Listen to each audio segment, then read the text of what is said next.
Hello, I'm Matt Guff from House.com, and this is a Salomon trigger snowboard binding. This is basically Chris Grenier's snowboard binding of choice. It's an all-mountain freestyle ripper for beginner to advanced level riders that want comfort and suspension.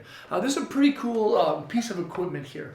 It has a medium flex and a very unique base plate. The base plate is called Blaster. Now the Blaster has blaster pods, and blaster pods, which are in the heel pillars of the binding, kind of act as suspension and help to reduce overall negative vibrations. Now, a lot of bindings have, a lot of rigidity to them.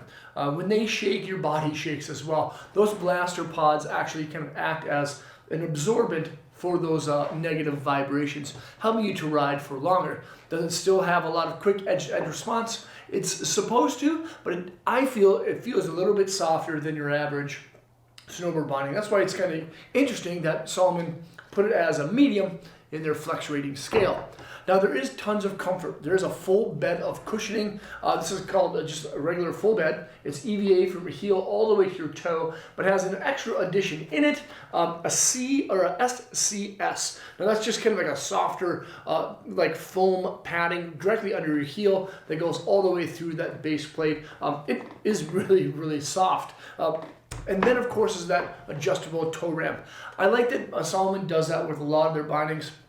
If your feet grow, adjust that toe ramp out, and then you can continue to ride these awesome bindings. Now, you can mount these things on virtually every snowboard out there because of the universal discs. They mount on 2x4, 4x4, and channel system style discs, and they have the integrated mounting system, meaning that the hardware isn't going to fall out when you change your bindings around. That's always a nice touch. Now, as you look at it, you'll notice that it's really simple, and Salomon does do a really good job at that as well. They don't put a lot of like trinkets on bindings because they want to keep them lightweight, which they are, and they don't want a lot of like moving pieces to lose or loosen. The high back is exclusive to the trigger. The high back is pretty unique because you'll notice that it doesn't have like a forward lean adjustment traditionally on the back. There is two different positions that you can adjust on the lateral and medial side to give it either a 10-degree or a 15-degree kind of angle. Now the trigger also doesn't have any EVA backing to it. It has some kind of like ribbing to keep your boot locked in place. But my favorite thing about it, besides the fact that it's super wide, is that the medial side kind of just rolls back a little bit. Now, is it going to feel a little bit softer on the medial side because of that kind of like rolled style shaping? Absolutely. And why did they do that? Well, it's easier to like kind of flex that way if there's not a lot of material bunched up right there. The ankle strap is called a 3D Supreme. It's a 3D contoured strap that fits the mid-step of your boots. Has a neoprene style backing, good support on both the lateral and medial side, and an internal style spine with minimal material right in the center so you don't get a lot of material pinching. And then the toe strap. The toe strap is an upgrade from what a lot of people know as the lock-in. This is the lock-in deluxe.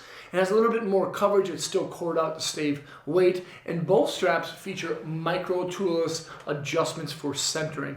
A lot of the other ones have kind of like individual notches that are about a 1/4 inch apart. These ones are like an 1/8 inch apart. So if you really want to get into minute details and keeping your straps centered on your boot, the trigger has that option. And then lastly are the ratchets. Now these buckles are aluminum. They're called the Viper. I believe they're brand new. They have a really deep throw. They bite down good, and of course they have easy release tabs. The trigger, this is a really wild colorway. I kind of like that it pops so bright. It does have a bit of suspension in that heel area or on that chassis.